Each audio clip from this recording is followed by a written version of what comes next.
Is China about to collapse economically? Yes, I think it actually could. Gordon Chang, a Chinese-American author, has been confidently predicting China's collapse for over 2 decades.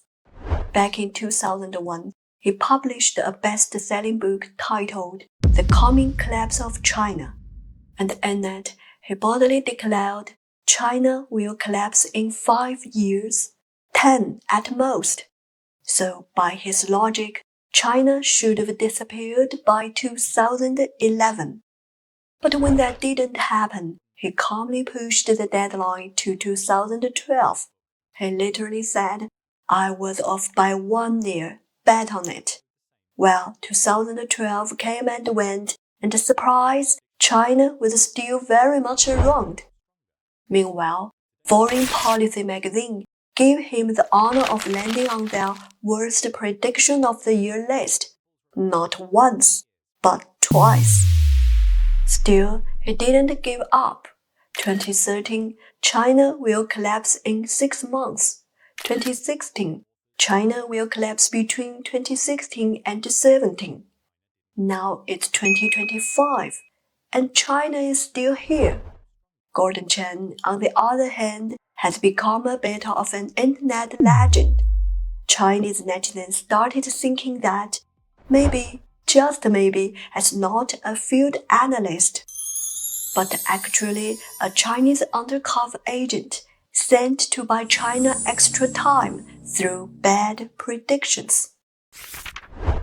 In 2025, Zhang, a deep-sea comrade who had been dormant for a long time, finally stood up bravely when the motherland needed him most. With his unremitting efforts, the Eastern powers will not be surprised to survive this global chaos in 2025.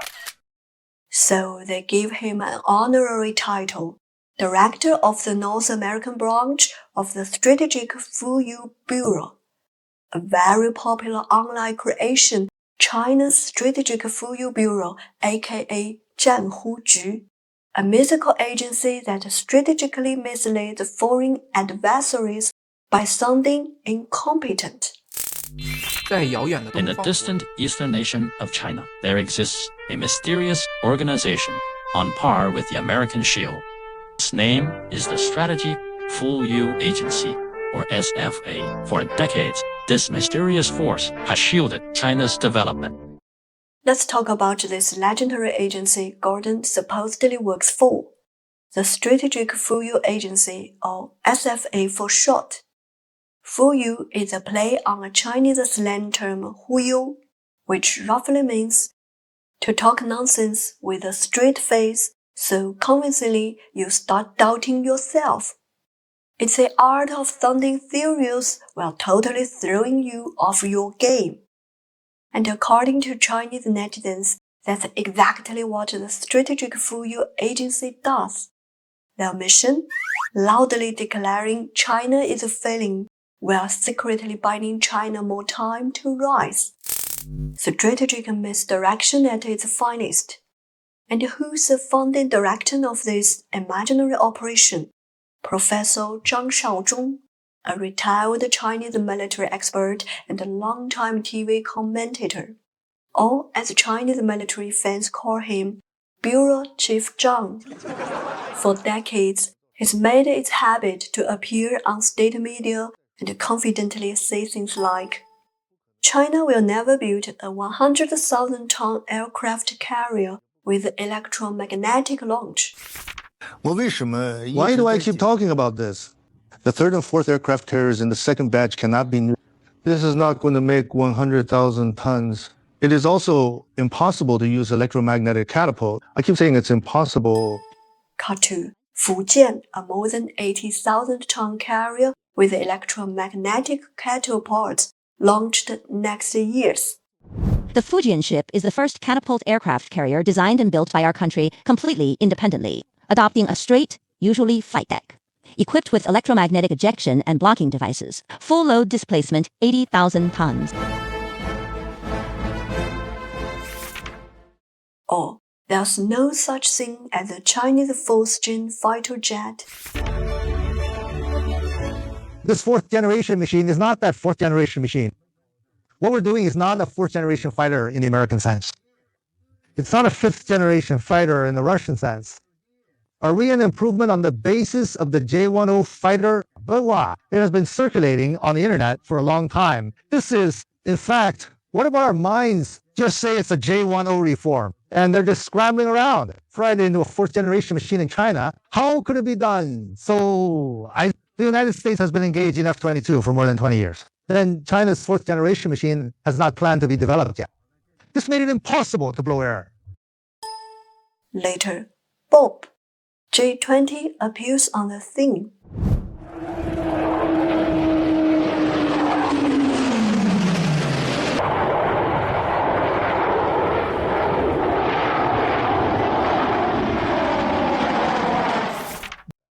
At one point, he even said with a straight face, "I've never heard of the J-16.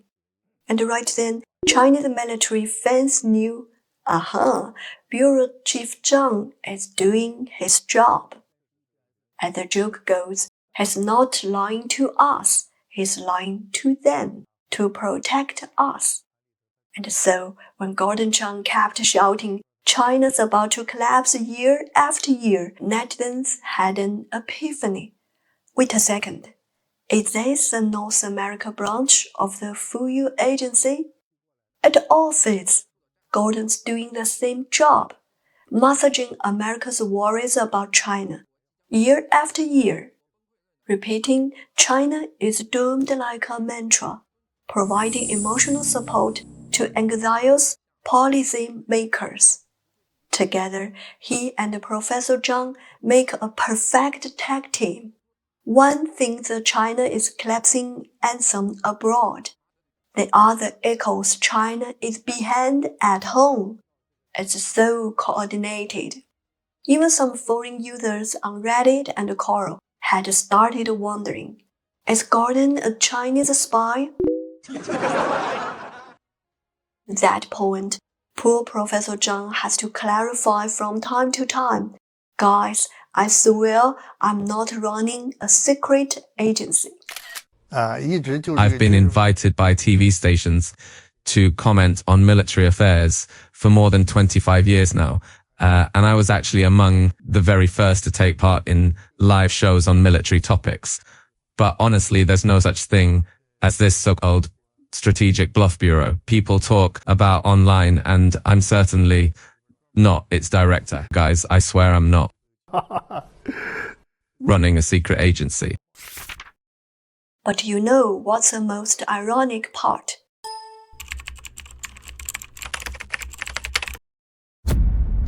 Despite being in the list of top 10 worst predictions, Gordon Chang is still considered a legit China expert in the US.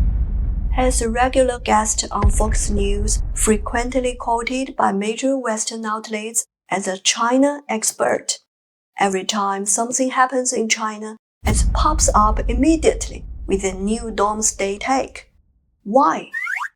Because China collapse is a product with a loyal customer base. To some Americans, the idea that China might fall apart, just like the Soviet Union, is comforting. A sweet little daydream that says, we don't need a real strategy for China. They will implode on their own. Just wait. And Gordon, he's an emotional support guy for that fantasy. No matter how many times he's wrong, there's always an audience ready to listen. As one South China Morning Post commentary put it, people like Gordon are not really analyzing China. They are projecting Americans' own decline onto a country they barely understand. Think about it. The US has dealt with the dot-com bust, factory shutdowns, political polarization, but instead of looking inward, they turn to guys like Gordon to say, no worries, China's doing even worse. Feel better now? And that's the genius of it. Gordon Chang is less of a China expert and more of a professional mood massager. And here's where things get wilder. His takes are a roller coaster of contradictions. One moment, He's saying China is a dying lizard. The next, it's the greatest threat to America. From China caused riots in US cities, to Chinese immigrants are all spies, to the PRA drinks human blood, to UFOs, yep, probably China.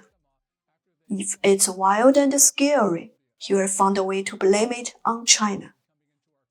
His article titles sound like horror movie trailers.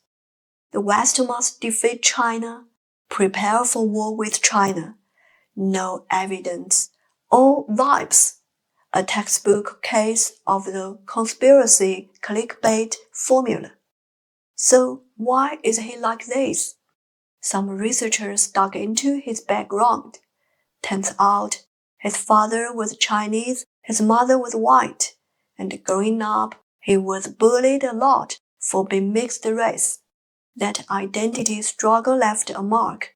He spent years stuck between two worlds. To avoid being discriminated against, he chose to pre-discriminate. His white half hates his Chinese half, becoming the most hardcore anti-China voice in the room. And for America's conservative media, that's gold.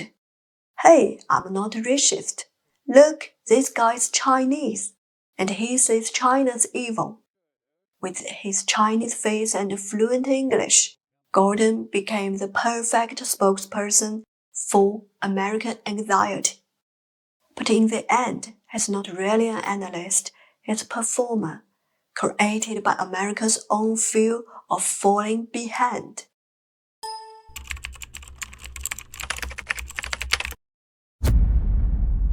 So, after more than 20 years of predicting China's downfall, why hasn't China collapsed? Because the logic behind this whole collapse theory is really simple, actually almost mechanical. It goes like this. China is a socialist country. Socialism means no democracy. No democracy means no freedom. No freedom leads to stagnation, corruption, crisis, and finally, collapse. That's a script. The Gordon Chang sticks to it like a robot with one input. Take the late 90s and early 2000s for example. China launched a massive reform of its state-owned enterprises, leading to tens of millions of workers being laid off. So what did Gordon say? Millions unemployed, social unrest is just around the corner. Well, spoiler, that didn't happen. In fact, the real twist is that one of his other collapse points, China joining the WTO, ended up saving the day. Gordon predicted it would destroy China's industries. He thought the West wouldn't buy enough Chinese goods due to their own slowdown, and that Western brands would flood into China and crush local factories. But in reality, joining the WTO, combined with China's population advantage, government mobilization, and economic flexibility, kicked off a manufacturing boom. That boom didn't just survive, it thrived, and became a massive engine to reabsorb those laid-off workers. Moreover, behind China's collapse, it comes down to one thing. Very different political thinking. The American political thinking is linear and logical. For example, once they decide that democracy is good, the rest of the logic tree goes like this. Democracy must spread worldwide. It's our duty to promote it. Anyone who resists is the enemy. It's a game-leveling logic. Countries must unlock democracy, then get freedom, then enter final civilization. But China's logic is more like we will cross a river by filling the stones. It's not black and white, it's context-driven. What works depends on the situation, timing, and flexibility. And that alone confuses the hell out of Western thinkers. I don't know about you, but I personally have a hard time imagining an American leader saying or admitting something like that. In American political culture, we pretty much expect the opposite. We expect our prospective political candidates to lay out exactly what they would do once they get in office. And then if we do hire them, we expect them to stick to those plans and we judge them if they don't. So I'm not necessarily saying that one approach is necessarily better than the other. I'm just comparing the differences between the two cultures here. Take the word capitalism. It's usually negative in China's official discourse, but in practice, China's market is more vibrant than many capitalist countries.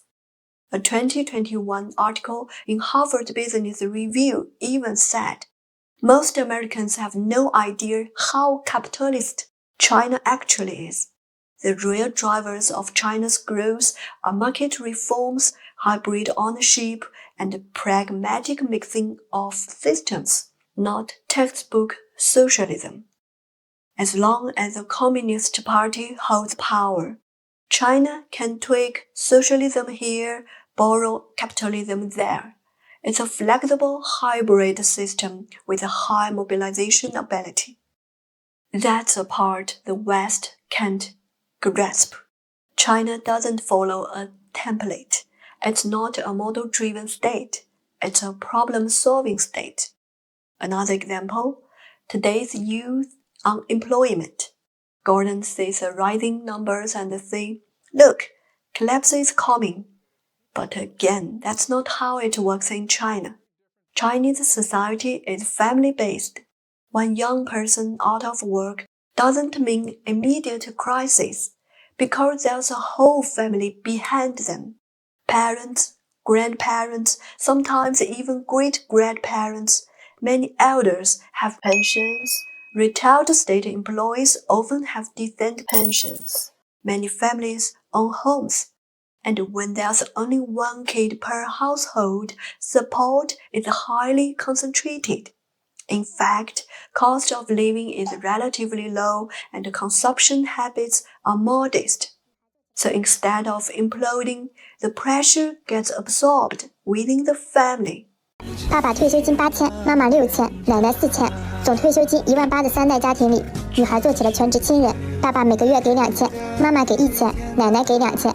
00后女生拿着每月5000的工资，负责做一家4口的一日三餐以及其他家务劳动，成为全家人的保姆，把爸爸妈妈和奶奶变成了她的老板。女生说，找工作太难了，工资低，还要受老板 PUA。现在她在家里负责家务，一家人其乐融融，家里也省了请保姆的费用。她把5000元拿出来。And service sectors like delivery, ride-hailing, or community group buying also create low-barrier jobs to reabsorb labor. To put it simply, in the US, the logic is unemployment leads to social instability. In China, the reality is unemployment leads to family support plus consumption absorption. So the question isn't will China collapse? The question is, do you even understand how China works? And that is exactly why this linear China collapse logic hasn't worked for over 20 years.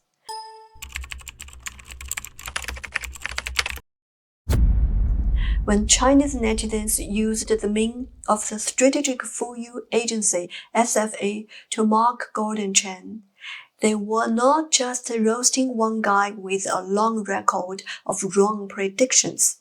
They were doing something deeper, turning satire into resistance, poking holes in the West's fantasy about China falling apart, using humor as the sharpest counterattack.